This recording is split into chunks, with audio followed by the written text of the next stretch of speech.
Hey guys, Tamashi here. So let's talk about Future Diary. It's one of those animes that I feel like a lot of people don't know about, and if they do, it's probably some extremely niche anime that only the real ones can remember. But for me, it's one of those animes that really has stuck with me for several years, man. And I found this anime back when I was like 13 or 14 years old. But you gotta remember, for me at least, I know the story was very impactful, but at an age where I'm hitting puberty and growing up, these emotions, these stories, they felt deeper and they kind of hit harder back then. And when you experience things like that, you don't really question them. Back then, anime didn't just feel like something to watch, it felt like something you were discovering. And it felt like an entirely new world and something that I've never seen before. And that's one of the reasons why Future Diary ended up being my first anime that really pulled me into that world in a way nothing else had before. But that's just me. But here's the thing though too, one of the reasons also as to why I got hooked on this anime was not because of the nostalgia, but because of how unpredictable the show was. Because in my opinion, I thought it was pretty fire, man. Like it was pretty freaking good. Like every episode felt like something insane was about to happen. And the idea of survival,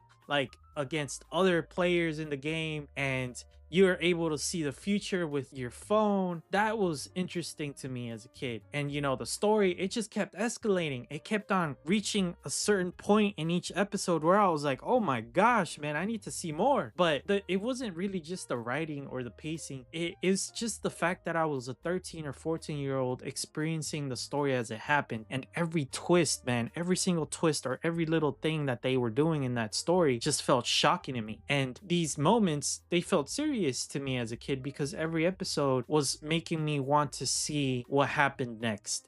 And that's really one of the reasons why I also just got hooked. And to this day, I still remember it. It's probably one of the most impactful animes I've ever seen. But obviously, I'm an old head. I'm what the youngins call unk. But that's just in my opinion, right? But let's think about it. So what I remember the most too, though, from that entire story, it wasn't the survival aspect. It wasn't the chaos. It wasn't the characters as much. And what I really mean by characters is like the side characters. I was really talking about the main ones here, Yuno and Yuki. So their relationship, I can assume, is probably very dysfunctional. If you haven't seen it, like, you know what the heck I'm talking about. It's one of those relationships that, in my opinion, was portrayed in such a way that was extremely intense. And as a 13 or 14-year-old kid going through puberty at the time, hormones, man, hormones and emotions, feelings are intense. And the anime and just that relationship in general just made me feel like something that I didn't have at the time. That feeling of someone choosing you, that feeling of someone caring about you that deeply, and that feeling of someone wanting to protect you no matter what, I didn't have at the time. And their relationship made me feel so good in a way that whenever it reached its climax, I just felt so sad. And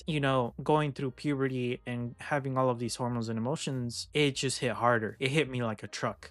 Now, here's the thing. Obviously, looking back as an adult, that relationship is really chaotic and extremely unhealthy, man. like it's really not a good relationship. But when you're a kid, you don't see it that way. Like my younger self, it just felt like someone was loving another person and that person would do anything for them. And that really stuck with me. That idea stuck with me and made the story feel more emotional in a way I didn't really know how to explain back then. And I also remember finishing the show and feeling kind of helpless after the ending. Like I had just watched something tragic unfold. And I didn't really understand it, why it made me feel that way, because from the perspective of a 13 or 14-year-old kid, the story hit different. And I just didn't know how to put it into words. It really made me start thinking about relationships in a way that made me yearn for that type of connection and made me yearn to have something like that someday.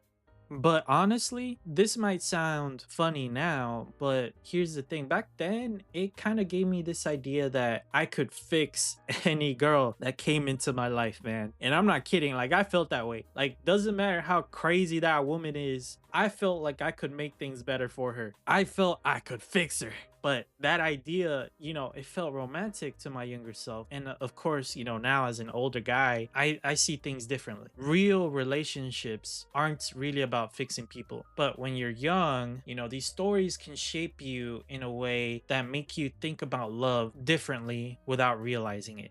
And I think that's the real reason why Future Diary really stuck with me for so long. It wasn't just another anime I watched and, forgot about, because it really made me experience all these emotions. It was during a time where my emotions felt stronger and everything seemed more dramatic. Watching it on my dad's old crappy Android phone and watching it especially on some sketchy website, not really knowing what I stumbled myself into, made me really set up that memory and that nostalgia and that feeling. And that's how it really stuck with me. Even now, when I think about it, looking back in the day, part of me still remembers what it felt like to watch this story unfold through my eyes as a 13 or 14-year-old kid, someone who just discovered something intense and emotional for the first time. And sometimes that first experience with a story is really the reason why it never really leaves your mind to begin with. And I feel like that's one of the reasons why anime to me is such a special thing, and why this specific anime really stuck around for so many years.